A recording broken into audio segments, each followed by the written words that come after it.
Welcome to Brand Divert. We are delighted to be rejoined by Travis Timmerman, and we're going to be talking about the philosophy of film. Travis, would you like to start with a thought experiment? Yeah. So I'd like to start with a real life case about the ethics of appreciating art from someone that's done morally monstrous things and is likely a moral monster themselves, even to this day. And this case is interesting for a few reasons. One, it's a real life case, so it's not purely hypothetical. Two, it has some features that you see throughout lots of other cases that have been public news recently, but they're more extreme. And three, they have some unique features that highlight some potentially morally relevant variables that would allow us to think about different versions of cases like this that exist on a spectrum of goodness to badness and how we might want to treat them the same or different. So the case that I have in mind is that of Roman Polanski. Many of your viewers probably know who he is. He's one of the, I think, unquestionably most talented living filmmakers. And he had a pretty horrific life for a while. That gives him a fairly unique perspective as well. That combined with his filmmaking talent allows him to produce art that's not fungible. That is not something that other filmmakers would easily be able to replicate, even if they're equally talented. So, Polanski was born in France in the early 1930s, and then his family moved back to Poland, where they're from. And he saw the Nazis invade Poland. He then was forced to live in a Polish ghetto. He saw his mother be taken away to a concentration camp to Auschwitz, where she was killed. He saw his father taken away and tried to go talk to him and see what was happening as his father was being taken away by Nazis. And his father shoot him away to protect his son's life. He saw Nazi soldiers kill Jewish people around him as a very young child, witnessed his murder, the ghetto, and then was taken in by a brave Catholic family who risked their life to pretend that he was their Catholic kin and managed to survive the war that way. Then he rose to prominence as an extremely talented filmmaker, making Polish films in the 1950s and then full-length ones in the early 1960s. Went to the US, made Rosemary's Baby, which is widely considered to be a wonderful work of art. Took an adaptation of a kind of pulpy horror novel, and he turned it into something that's considered high art. Married actress Sharon Tate, who then was pregnant with their child and was killed by some members of Charlie Manson's family in 1960. It persevered through that as well, and continued to make art.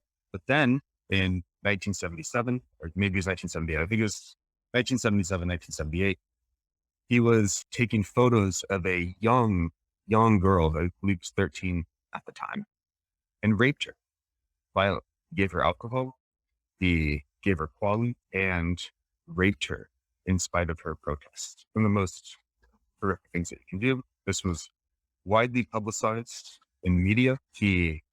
After serving a brief time in jail, this girl, Samantha Geimer, now a woman, and her legal team and Polanski's legal team had come to a plea agreement. When Polanski was coming back, accept the deal, both teams' lawyers informed him that the judge had decided to renege on the plea agreement and that he was going to go to jail for a long time. So then he fled the country and has lived outside of the US to avoid extradition since then. But he has continued to make films throughout his career, including films that were considered classics long after those that happened. Perhaps most notably is the film The Pianist, starring Adrian Brody, that is based on a memoir of a real life Holocaust survivor. And it was filmed in some areas in Poland where Polanski had grown up and witnessed the Holocaust firsthand. So that is considered one of the best films about World War II.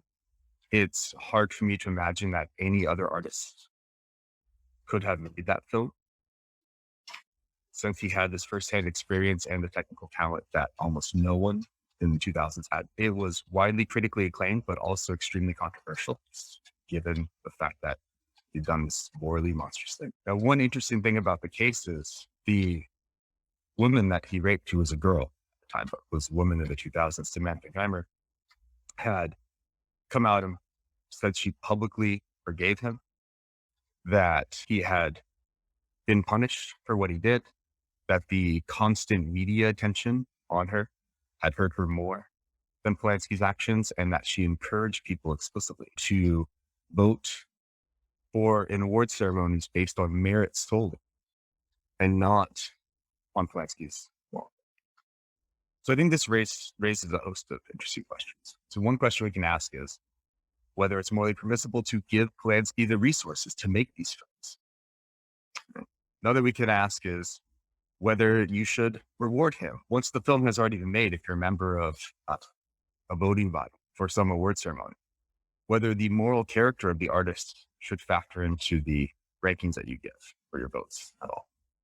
Another we can ask is whether it's morally permissible to financially support the film by renting it, or in the United States, it's on Netflix right now. So if I wanted, I could pull up Netflix, play it, and that would in some way support Polanski's film career, even if it's not actually putting money in his pocket. Another thing we could ask is if we could watch the film without supporting him in any way, which is quite easy. I could go buy a VHS or DVD copy of it secondhand without putting any money in his pocket or enhancing his film career in any way. Is it permissible to enjoy it? Or is there something objectionable about just appreciating a fine piece of art if it's made by him? Is there any likelihood in either your financial support of Polanski or your enjoyment that any further harms will ensue? And I would think not. In other words, what we have is someone who did a monstrous thing almost 50 years ago, but there's no indication that Polanski has an ongoing desire to rape 13-year-old girls or that he's using any of the profits to perform further harms. I think the other question is around what punishments ought to look like. And so there's some sense in he has evaded justice because he's lived in exile, although there's a sense in which exile is a fate worse than death, that it's had a crippling effect on his reputation, his career, and his ability to make films because he can't return to America. He has made films, and Americans have participated in those films, but they've had to be filmed in other countries. But there is some sense in which he has suffered a rebuke, but not one through law, that there's still, the Americans would be quite keen to extradite him. But when we are allocating rewards for art, it seems to be it's not based on someone's character. And if those awards start to change in their nature, in other words, we're not giving an award because you're a wonderful director, we're giving you an award because you're a wonderful guy, then we start to have reason to say, well, we should be withholding those awards. With respect to the first question, Polanski's in his late 80s now, I believe, and been married for decades, and there doesn't seem to be an indication that he would use his influence to rape anyone else. But that doesn't mean that supporting him isn't going to further the harm of anyone else. Okay. So it could be the case. I mean, at the time that The Pianist came out, Samantha Geimer was the only person who had claimed to have been raped by Polanski. And I mean, there's no doubt. Sorry, let me just back up and rephrase that, because I don't want to say claimed as if I'm expressing doubt about the accuracy of your claims. Just unquestionably guilty. At the time that The Pianist came out, Samantha Geimer was the only person who was known to have been raped by Polanski. But since then, just in the last few years, there's been multiple other women who said that they've had similar encounters where Polanski had also either sexually assaulted them or raped them. So further supporting his films and giving him awards, that could, I imagine, be traumatic for people that he's assaulted in the past. And it could be traumatic for people who are completely unaffiliated with Polanski, but know that he's a rapist, and seeing accolades given to a very well-known rapist might seem to them to convey a lack of serious concern for the wrongdoing.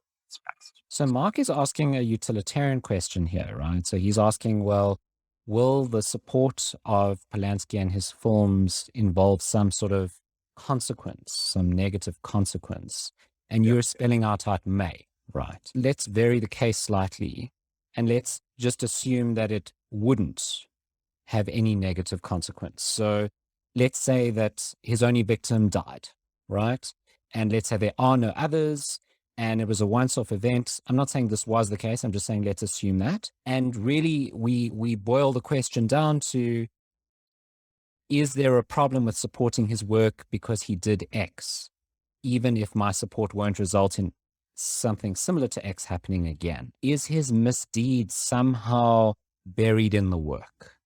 And by supporting the work, we're supporting the misdeed. My favorite normoethical view is some type of consequentialism. It's not exactly utilitarianism, but it's in the vein of that view. So if we're imagining a hypothetical case where there are no negative consequences to supporting the work of an artist who's done more of the terrible things, then I think it would be clearly permissible to support the work of that artist, assuming that there aren't better alternatives that come at a comparably small cost. That said, it doesn't mean that you can necessarily separate the artist and their artwork. So in the case of Polanski, I think there's a very sort of clear separation between the kind of monstrous person that he is as an individual, or at least was at the time, and the art that he produces. But in other cases, you might not think that these things come apart so clearly. So if you think about Leni Riefenstahl's propaganda film, Triumph of the Will, that was glorifying Nazis. I mean, it was very clearly the intent. It was an extremely technically innovative film.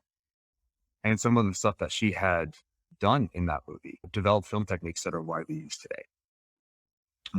But if someone says, I really like Triumph of the Will because I appreciate the kind of aerial shots that she invented, I would be extremely skeptical that they're explaining the true motivation for liking the film. Right? So one thing is, if the artist's morally reprehensible worldview is an essential component of the film, even if it's permissible to watch it, if it doesn't actually hurt anyone, and I think it can be permissible to watch if it doesn't hurt anyone, it might display a sort of like viciousness of character. It's going to depend why you're engaging with that type of art in question. Right? Even if you're doing something that's morally permissible, it might be indicative of a bad character. And the more that the artist's immorality is infused in the work, the more that's an essential component of the work, the more skeptical that I would be for someone who claims to only like it for perfectly morally innocuous reasons. It doesn't mean there aren't possible cases where that happens, but just in real life, I would be more skeptical. And we can push this case, right? So it seems like those aerial shots being very impressive are incidental to the subject matter of Nazism. But we can imagine, let's say, a serial murderer who creates incredibly impressive, aesthetically impressive, gory movies because they're very good at this, right? In their everyday life. And their character as a murderer and their actions as a murderer is imbued in the film in a way that no other serial murderer could create that film. I mean, there's Stephen King books about this, about authors who express their deepest, darkest desires through their books, through their horror books. And he writes books about authors who become murderers through their books.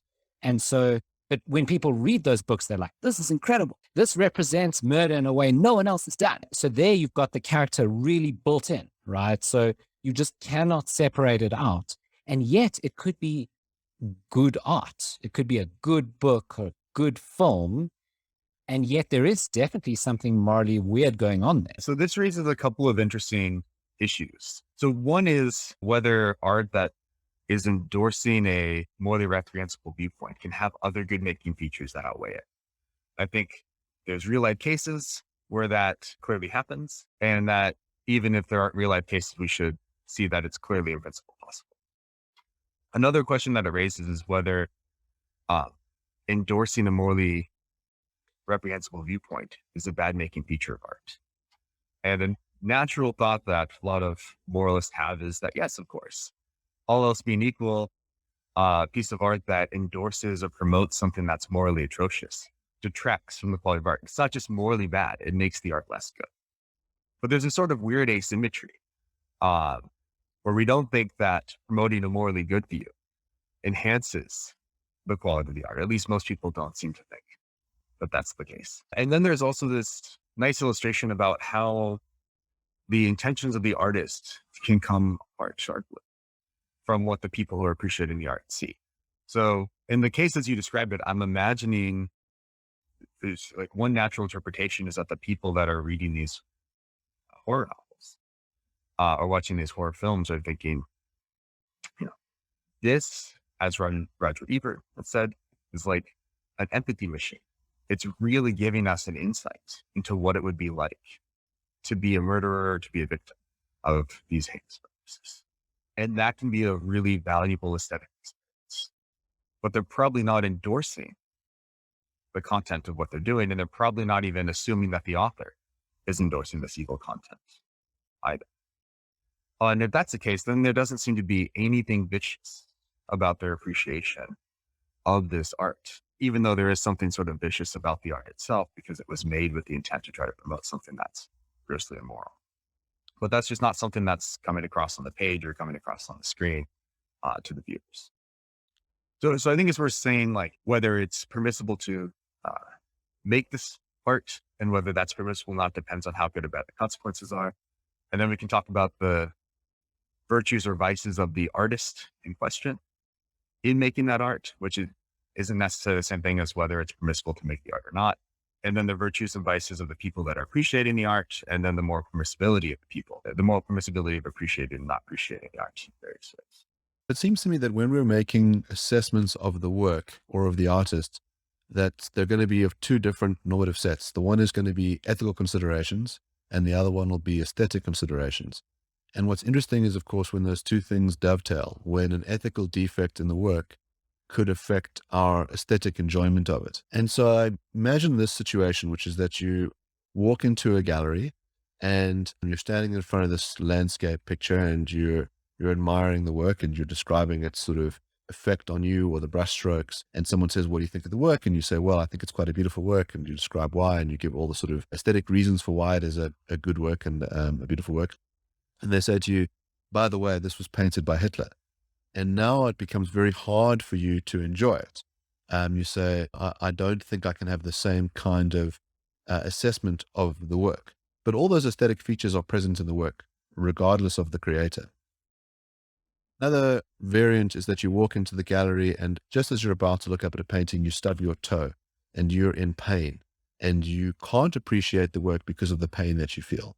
And you might think, well, that's not a problem of the work. That's a problem with your internal state, that there's something which is blocking your aesthetic enjoyment of it that's external to the work. And it's not the work's fault. You might think that that's what's going on with work made by an evil creator. In other words, if you're unable to enjoy the works of Roman Polanski because of the knowledge that you have, it's not the work's fault. It's these extrinsic facts that make it harder for you to enjoy. The cases where I think it's more difficult are where the work asks you to do something immoral in order to enjoy them, and that the work itself makes it hard to enjoy it aesthetically. So there's a work of art made by a Spanish artist where he tied a dog to a wall of a gallery and he placed a bowl of water out of its reach. And basically, if no one intervened, the dog would dehydrate to death. Now, there's some sense in which there's a moral culpability that's going on with the viewers of the art. And you might think that it becomes very impossible to enjoy the work because it requires you to endorse something like the maltreatment of animals and therefore has an aesthetic defect. Or you might think a work of art that requires you to believe certain things in order to enjoy it, and those beliefs are themselves immoral. And there's a sense in which you can have a mock belief. So I think when we're watching certain kinds of horror movies, you can root for the serial killer. You can say, I really hope he goes and slashes all those teenagers to death. But it's a sort of imaginative state that you put yourself into. You would never wish that of a real killer, but you think it's okay, given the rules of this world, to root for Jason or Freddy, because the Hollywood morality is different to ordinary morality. So there's a question as to what you're actually being asked to do under the certain conditions, and whether that could have a role in undermining the aesthetics of the work. The immorality of an artist affecting your ability to focus on the aesthetically good features of the art is exactly right. And the example that you used was a good one. There's actually a comedian named Stephen Colbert, might have heard of him, that used to have this show where he was mocking other like Fox News type sites. And he had a guest on it, it goes Steve Martin, and he was showing him pictures of Hitler's art, the like landscapes that Hitler had painted when he was an aspiring art student, asking Steve Martin whether he liked them without revealing that it was Hitler. And I think he was trying to get Steve Martin to say he enjoyed them and say, oh, well, you like paintings by Hitler. But it seems very clear that whatever the aesthetic, the good features of that piece of art were, and my naive understanding is they were not particularly good landscapes, but yeah, we could imagine that they were. Those aren't changed by the fact that they were made by one of the most evil people to have ever existed. But it's true that if I had the knowledge that Hitler had painted those, I just wouldn't be able to focus on anything else except why they were painted and the person who had painted them. And that would just be at the forefront of my mind and make it very difficult for me to pay attention to the non-moral aesthetic features of that. So I really, do think that's just not something that should be factored into the quality of the art itself. But the harder cases that you mentioned, where appreciating a piece of art requires doing an immoral action, I'm inclined to agree with you there as well. Though I'd heard about this piece of performance art with that starving dog title. My understanding, though, is that was meant to like raise awareness about the suffering of street dogs. That was a pervasive problem. I think it's still a pervasive problem now, but it was definitely a pervasive problem at the time. And I thought the motivation was to try to get people to feel empathy for them and then do something about the larger problem, even if this one dog right now is suffering. But we can imagine cases where appreciating the art does really require performing an immoral act. And my own view is that the only sort of value in the world is going to be moral value that affects the well-being of more than considerable creatures. So if there's a moral value at stake and an aesthetic value at stake, I just think that the moral value is going to outweigh the aesthetic value every single time. Aesthetic value, I think, is extrinsically valuable. It matters insofar as it's affecting the well-being of more than considerable creatures. But if we really are faced with getting some aesthetic value, but making no moral difference, not affecting the well-being of more than considerable creatures at all, or doing something that's morally valuable, I think the moral value is going to just necessarily win out every single time. Now, the last thing I'll say is there's an interesting detachment that happens when we engage in fictional works, whether that's films, television, novels, or video games, where you even have something closer to like agency about what happens in this fictional world, where people will root for bad things to happen. So the more they be features, they will, in video games, just murder innocent people willy-nilly. But there doesn't seem to be anything necessarily wrong about that, because they know that their actions aren't actually affecting any more than simple creatures. And in many cases, but not all, the things that they do don't seem to reflect any attitudes that they have about people in the real world, right? So if I'm playing a video game and I'm driving a car and running over pedestrians, that's not plausibly any evidence that I am callous to the well-being of pedestrians in the real world. I just know that it's a fictional video game. But there are other cases that are more complicated and maybe closer to the example of the Time the Dog, right? But that concerns solely fictional characters. So here's a film that I think is a brilliant black comedy called Four Lions. I don't know if you've heard of it. Almost no one heard about this movie. Oh, okay. You're one of the few people in the world that's heard about it. Stars Riz Ahmed, who won an Oscar for an incredible performance in The Sound of Metal last year. But the setup of this Black comedy is there are 4 aspiring terrorists who are Muslims in the United Kingdom, but it's played as sort of like they're dim-witted goofballs who are really inept at carrying out their acts of terrorism. And it came out 5 years after the 2005 London bombings. And the way that the film is set up is to try to make you empathize with them. I mean, they're buffoons, and it's not condoning the actions of terrorism. It's clearly a satire. But nevertheless, they want you to be invested in the characters, including Riz Ahmed's character. And he's portrayed as being a loving father and husband, and in some ways being more progressive about women than his more conservative Muslim brother, who is trying to convince him not to commit acts of terrorism. So it very clearly tries to make you empathize and get invested in these characters' ability to commit horrific acts of terrorism. And it was very controversial for that reason. Now, unlike the case of tying the dog up in a museum, this doesn't actually require, appreciating this piece of art doesn't actually require doing something that's going to hurt more than considerable being. So like appreciating the piece of art where the dog is tied up, as you're imagining it, requires letting this dog starve to death. That's going to have a more bad outcome. But just watching and enjoying 4 lines, that doesn't actually require harming any more than considerable being, but you still might worry that it's cultivating some sort of vicious attitude, or that there's something objectionable in and of itself about empathizing with or rooting for, even in a fiction, someone to commit a horrific act of terrorism. I want to object to your position, if I understand it correctly, that morality always trumps aesthetics. So it seems to me like there's certain cases where morality and aesthetics obviously conflict.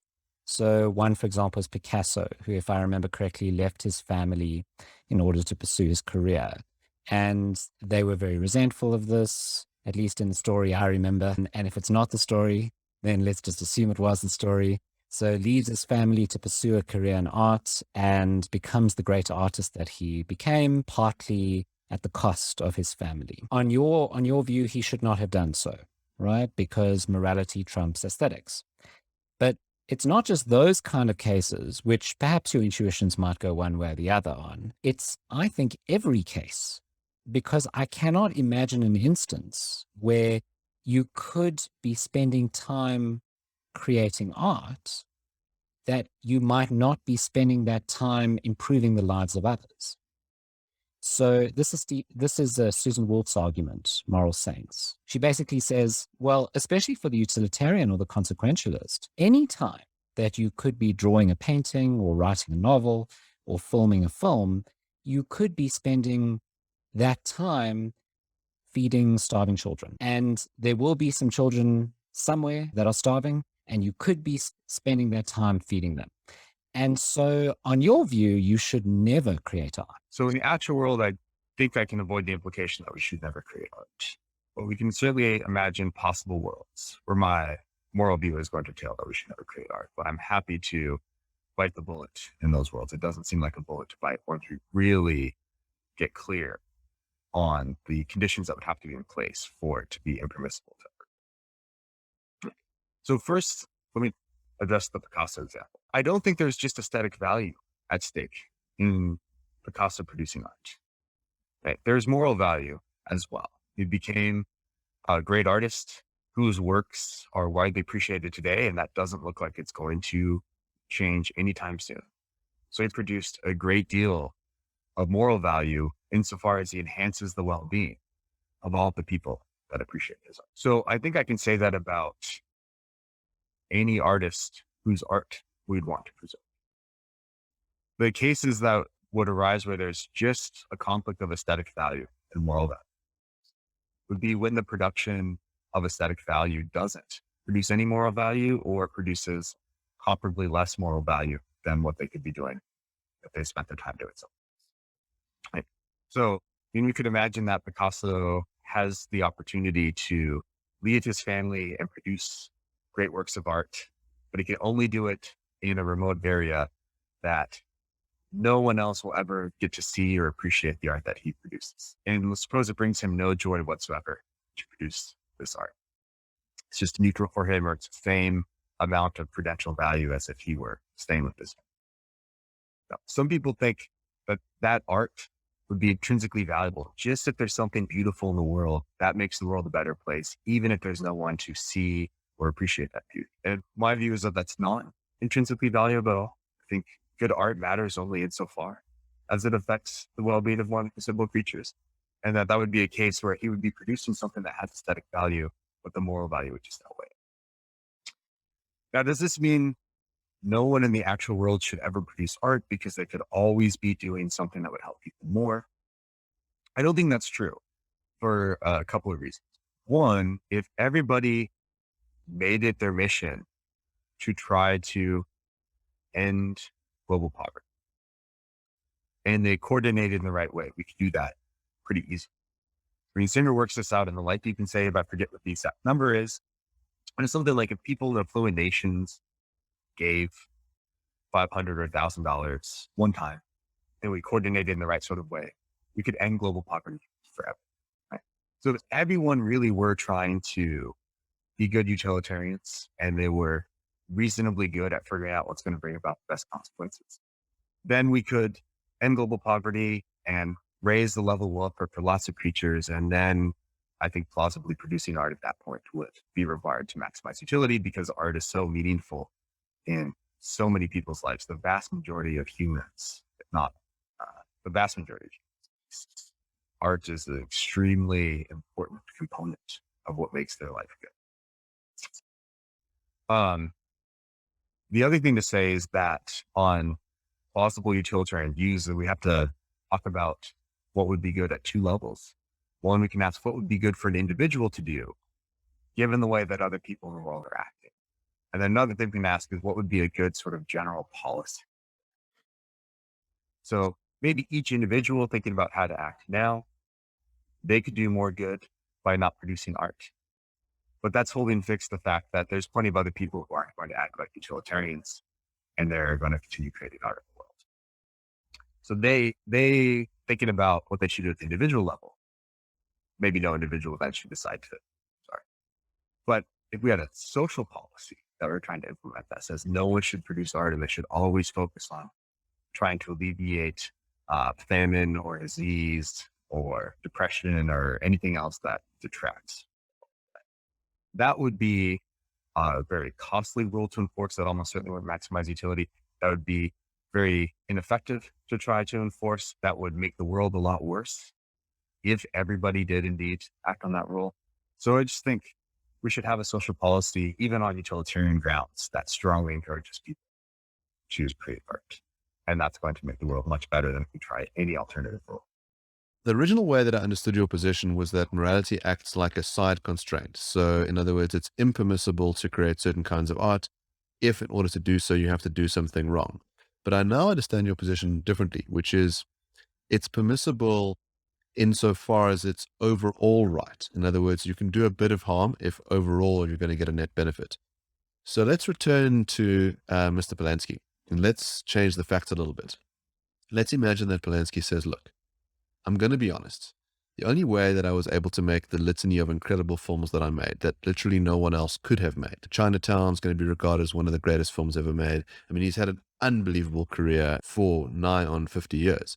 He says, I'm going to let you in a little secret, which is that the only way that I'm able to do it is by molesting children.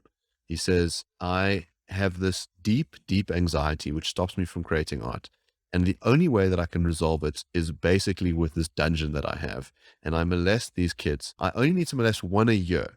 And I then, if you want, I give them a pill so they forget about it. But I have to molest them. It's the only way that I can make the art.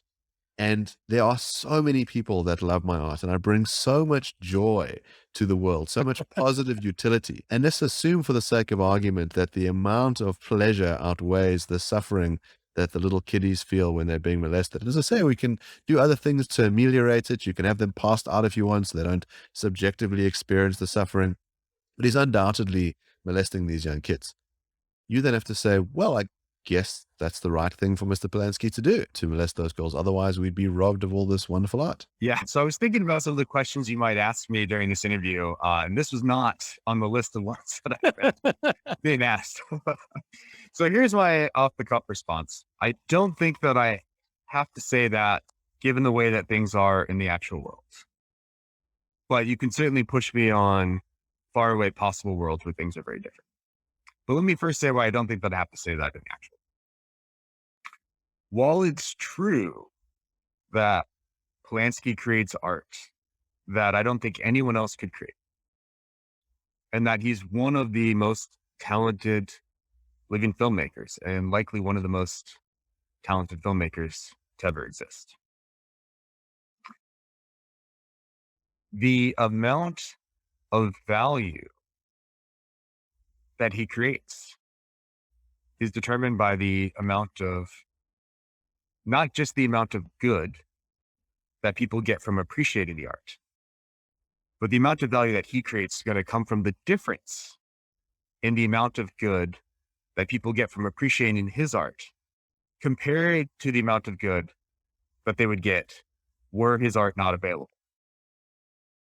And even though he's a great artist, and even though the aesthetic value that he creates is not fungible, the amount of moral value that he creates is. So there's lots of great artists. There's lots of people who would be making movies were they not funding Polanski's films. And if they weren't watching Polanski's films, they'd watch something else, but they would probably enjoy roughly as much. So I think in the actual world, he produces very little net benefit, maybe no net benefit at all. And then that's just, you're not going to be able to justify doing even remotely bad things, much less constantly molesting children throughout his career in order to produce good art. Now, you can say there's still a problem with my view because hypothetically, we could imagine a case where there's no one else available who can produce such great art, and there's no alternatives available for people to get as much joy out of it. And any sort of consequentialist view is going to be committed to saying that you can cause, sorry, let me backtrack. Any standard consequentialist view is going to be committed to the claim that you can cause great harm to one innocent individual in order to produce a lot of other good. And I find that prima facie as counterintuitive as I think anyone else does. But I'm inclined to accept it for theoretical reasons, because any way around that, I think, is going to commit you to things that seem even more problematic and even more counterintuitive. But there's another sort of underlying issue there as well. And that is that the amount of good that's being produced is spread out over a large group of people. And you might think that amount of good is of minimal value for each of them. So in analogous cases, you might wonder whether you could kill an innocent person in order to prevent a very, very large number of people from suffering very mild headaches. Right? So it's not just you're causing an innocent person to suffer to bring about some really good outcome. It seems to be true in this case that you're causing an innocent person to suffer to be harmed, even if they don't suffer, in order to bring about an outcome that's minimally good for a very large. And I also find it extremely counterintuitive to suggest that it could be permissible to kill a person in order to prevent billions of people from having mild headaches. But any alternative is going to, any way around that is going to necessitate, as far as I can tell, committing to other moral principles that are even more absurd. But I think this is just a problem with us comprehending large numbers of people. You don't really fully appreciate the difference between helping 1,000 people and 10,000 people, or 1 million people and 10 billion. The way that we've evolved is to not sort of understand those differences in large numbers. So I think that's just a cognitive defect that people have.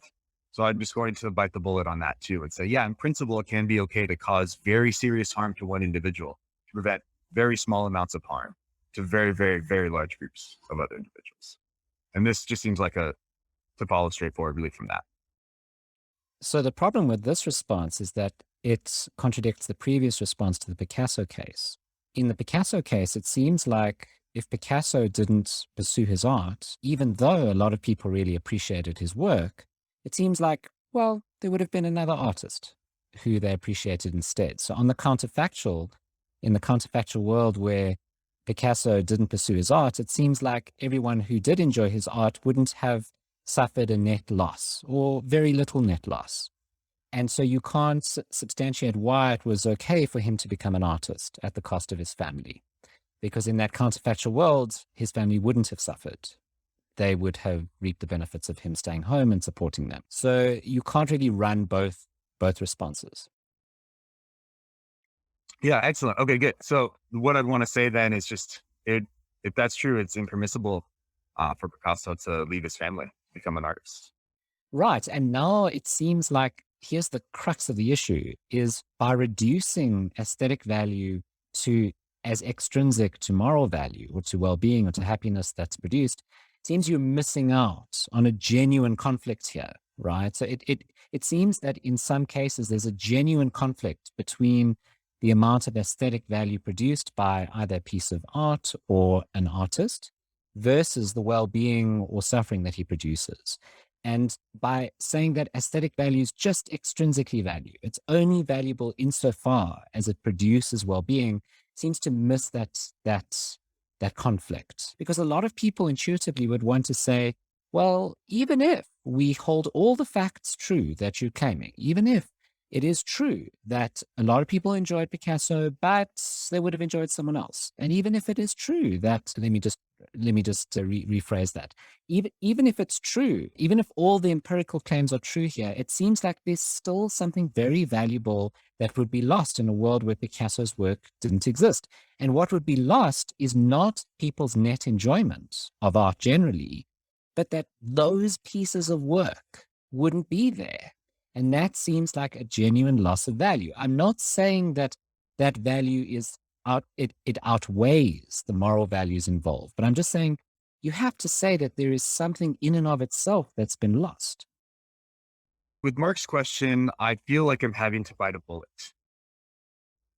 With your question, I think everyone's going to think that I'm having to bite a bullet, but perhaps given my weird theory-laden judgments, it just doesn't seem like a cost at all to me to say, yeah, Picasso shouldn't have created art. And it's true.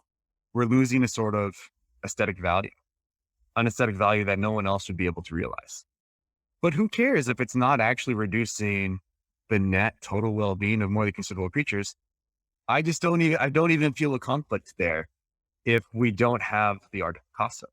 Now, part of what I would suspect is influencing people's first order judgments about this case is that we know about Picasso and they've seen his art and they feel a particular attachment to his art. They admire it. That becomes part of their identity. I mean, I don't personally like the art of Picasso. It doesn't even look like the things they're supposed to look like. Maybe that's the issue here, right? Maybe the issue is you don't like his art, but you can just switch out Picasso for any given artist, right? Yeah. Work you do like. Yeah. I mean, I kid about Picasso's art being bad. I like Picasso's art just fine. But that's the wrong way to look at it. The wrong way to look at it is, in retrospect, have we appreciated this art and has it contributed to the value of a life and contributed to the concept of our identity and the type of person that we think of ourselves at today? Then when we imagine the counterfactual world, well, if I didn't like Picasso's art and then there was some other morally good person who didn't have to leave their family and they produced completely different art that I would have enjoyed just as much, that changes your conception of your identity. And people have what Liz Harman calls sort of reasonable attachment to the actual. They care about the type of being that they are now. They prefer to have the sort of personality and character traits that they have now over very different ones, even if they would be just as happy and well off with those different personality traits. So when we're thinking about whether some artist should leave their family to produce their art or not, or do something else immoral to produce their art or not, we have to think about it in a forward, not backward looking way. Because they haven't yet produced the art, It's not creating an attachment for their fans that are influencing the personal identity that they have. And prior to that happening, they're not going to have that attachment or care, right? So if I could watch one of two films and I know that both of them I'll enjoy, you know, the same amount and they're equally good pieces of art and they'll both influence my personality in important ways, I'll be indifferent in a forward looking way. But after I choose one of those films to watch and then it influences the type of person I'm become, if I'm psychologically typical after the fact, I'll be glad that I watched that film rather than some different.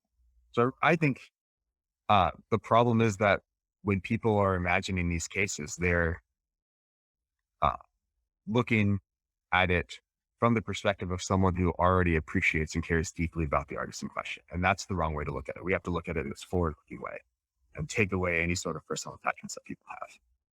One way we could do the assessment is we compare two worlds. One in which Picasso never leaves his family, becomes a family man and paints people's houses, and never creates any of the great work that he does. And the other one in which the world in which we live, in which all that Picasso work is there. And we just compare the states of affairs between those worlds, and we do the utility calc and we decide whether the one is preferential to the other. The other one is, as you say, well, once you have formed an attachment to an artist, you start to value it and people have this particular relationship with them. We recognize the value. And it seems like that would have considerations for how you ought to treat an artist, let's say, after the fact. So, for example, if everyone takes a view that Picasso was a moral monster, how dare he have left his wife, and we ought not to enjoy any Picasso work anymore, and we ought to stop other people from enjoying Picasso's work by banning it. So all galleries should be mandated to hand over their Picassos. They get burnt in a fire. We destroy all other books that mention Picasso. And we do this for all other kinds of immoral art, whatever other immoral art you want to lump into the fire. We sort of destroy it because we say this would be endorsing people's monstrous behavior, whatever vicious character traits they had. We're, by the way, already seeing some of this. So Faulty Towers, for example, had been banned because there's a allegedly racist episode. Gone with the Wind was taken down from a streaming service, I think then later put up with a warning. But, there's plenty of art that is sort of subject to removal or sanction because our mores have shifted. And so I wonder about your perspective on this, which is when we do, let's say, the preventing of the work, or when we think it's a good thing for the work to exist, or whether we should say, well, given that the stuff is there, even if it is immoral, and given that people enjoy it so much, we ought not to censor it. I mean, my bet is, as a utilitarian, you can't ever have a line in the sand where you say, we can't do this stuff. You're always going to say, well, how many points are we going to get out of it? If it turns out that we can prevent a lot of people who seem very, very distressed by these episodes of Faulty Towers floating around, and they just seem so much pain, I guess we should ban it. Or you say, well, long-term utility calcs, societies that burn books end up burning people, and so we definitely don't want to do that. I can draw a line in the sand, and that line is, does it produce a better outcome than any of the available alternatives? Right. So it's this general abstract principle that's going to determine the line. But what that means is that in any sort of first order case that we're considering, it's going to be highly context sensitive. It's going to depend on the type of people in question and what their personality traits are and how they would be affected by allowing this art to continue to exist or by destroying it. In the actual world, I think that attempts to suppress the work of immoral artists are almost always going to do more harm than good for a variety of reasons. So I think in the actual world, that's generally a bad idea. There'll be exceptions. And sometimes boycotts, while they're generally ineffective, are highly effective in certain cases. And in those cases, I think it's fine to boycott artists simply because it's going to bring about the best outcome, even if there's other artists that aren't being boycotted that have done equally terrible things, or they're equally culpable for the terrible things that they did. If the difference is one is going to hurt a lot of people and the other is not, then I think that's actually a more irrelevant difference. I also think that's a better principle to stand on than the one that's often implicitly assumed in popular discussions about consuming the work of their moral artists. In popular discussions, at least when I see it played out in the media in the US, people often explicitly or implicitly appeal to some principle like, this person did a really morally heinous thing. And by appreciating the art, we'd be supporting someone who did something morally heinous. It's wrong to support someone that did something morally heinous.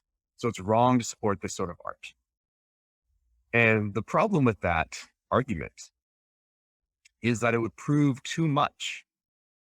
Because if we applied the principle consistently of not supporting anyone who does something morally heinous, then it would be difficult, if not impossible, to appreciate any sort of art, to purchase any sort of consumer good, right? To engage in voluntary transactions that are going to improve our lives with almost anyone in the world.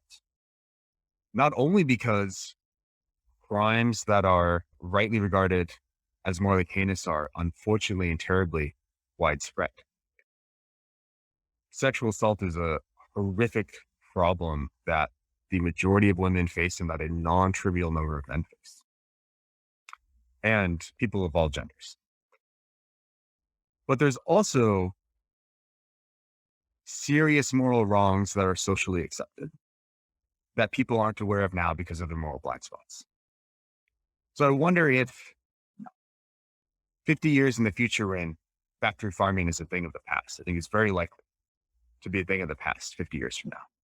And factory farming hasn't been around that long. It started, depending on how you categorize it, the late 60s, early 70s, I think. Whether there'll be calls to boycott artists who financially supported factory farming or used factory farmed animals for the craft services on the film production. I mean, that'll be almost all films, right? So if we're applying this principle of not in any way financially supporting someone that's done something more than heinous, that would preclude engaging with almost anyone. So I don't think anyone actually accepts that principle on reflection. So what we need is some sort of way to adjudicate between cases where it's worth taking away support from some artists and cases where it's worth giving to them. And it can't just be about how bad the behavior is. It can't just be about how culpable the behavior is. I think the most plausible principle to appeal to is how good or bad the consequences are of supporting one piece of art versus another. So I can't draw a line in the sand in the typical way, but I think I can draw a principled line in the sand that's going to avoid the conclusion of preventing us from engaging in any sort of art that we care about. Look, you've given Mark an answer he won't like, right? Because Mark is against the idea of censorship full stop, as am I. But I, as a utilitarian, want to provide a reasoned view for how you could hold that position rather than your softer position, which is at least some of the time you could censor work. And that line would just be looking at the practice of censorship and its overall consequences in the long term. So if you do start to censor individual pieces of art, even if the short-term consequences for those censorships may be positive, a net positive utility gain, in the long term, artists may be more reluctant to produce art at all because they don't want to be the instances that get censored. And so in the long run, you might have quite a strong negative utility consequence. Yeah, exactly. I mean, I think that's one reason in the actual world it's almost always a bad idea to try to censor art. And there's a bunch of other reasons too that I think are equally compelling that make it the case that it's almost always a bad idea to try to censor it in the actual world. But I do want to push back and say I'm skeptical that both you and Mark are really opposed to censorship in all cases, right? So the thing that the consequentialists like myself can say is to just ramp up how bad the consequences are. Give us your worst case. So suppose Lenny Reckensall is reincarnated and she's going to make another Nazi propaganda film. Suppose she already made another Nazi propaganda film. And suppose that this one is so well done and that the people that would view it are so ignorant and prone to bigotry that they would just be overcome by this film and turn into Nazis and commit another genocide. But there's good news is she doesn't really know how modern film production works. She doesn't really understand how you can save things in the cloud. So there's a single copy of this film that she's made. And you have a hammer, and all you have to do is bang on the copy of the film, and it'll be destroyed forever. And she'll never get the finances to make another film. It just seems quite clear to me that what you ought to do is prevent her from distributing that film. You ought to destroy that film there. And that, I think, is very clearly a form of censorship. is very clearly something that you should do. But if you're really opposed to censorship in all cases, independent of how bad the consequences are, then I think you have to say, no, it's fine. It'd be impermissible to prevent it from distributing this film. That seems wacky to me. For the event to work, it requires incredibly dry tinder. In other words, a populace that is ready to lurch, who's going to act in this genocidal manner. And really, given that that's playing so much of the work, the film is playing a small portion of it. Because ordinarily, we don't think that people are automatons, that they're able to watch hateful propaganda and digest it and counter dialogue it. But I do think, this is the sort of utilitarian dilemma, which is, of course, you can set up any case. And if you then say, well, if what you care about is maximizing the good under these conditions in this particular circumstance, it's obvious that you, I think, would then have to pick the censorship, provided you think that the long-term consequences as well will be negative. I think utilitarians cannot ever have absolute positions on particular things because, as you say, you're committed to one line in the sand, which is maximize the good. And the particular facts before you are going to lead to very, very different kinds of, in practice, decisions.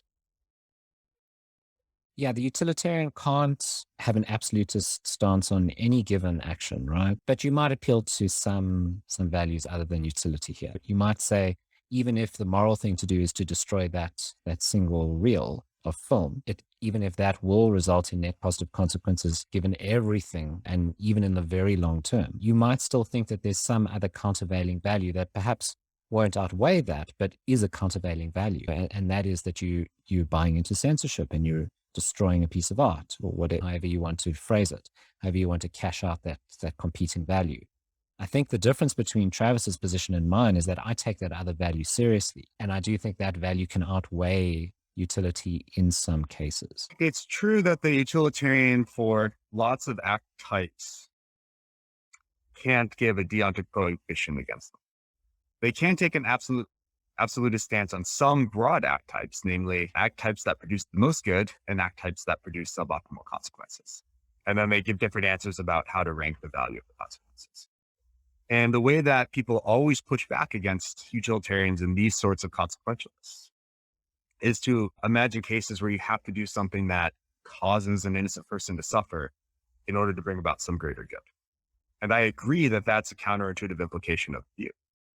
But what's often not discussed is that taking an absolutist stance where you don't pay attention to the goodness and badness of the consequences creates converse, I think, equally, if not more counterintuitive cases where you have to let something morally disastrous happen when it seems like you're not doing something that is prima facie wrong, or if it is prima facie wrong, that wrongness seems to be clearly outweighed by the badness of the consequences. Which is why I think this is actually a sort of double-edged sword, and this argument cuts both ways. And I also think it's worth noting that, Mark and Jason, your responses to try to sugar the pill of what I said the implication of review was to try to say, well, maybe the consequences won't actually be so bad because maybe there'll be downstream effects of this censorship, right? Or maybe people won't actually be taken by the film. We don't think of them as automatons, or if they are, maybe it'll be very easy for someone else to use them for bad purposes. But those are all parts of what's factored into the value of the consequences. But the case that I'm imagining is you just know, as a matter of fact, that none of those other bad things are going to happen. There's not going to be any downstream effects where then people try to implement censorship more regularly. That's going to make things worse in the long run. It's not the case that some other person is going to be able to convince these millions of people that would be taken in by Reichenstall's work to be Nazis or to do anything else that's heinous. It's just censoring one person who's trying to do something really evil in order to prevent another horrific genocide. And in that case, I think the consequentialist, the typical consequentialist anyway, has a good response that's not available to views that take more absolutist terms about how we should act. In essence, what you're pointing out is that regardless of your moral position, you've got some bullets to bite. And what you're trying to do is eat as few bullets as possible.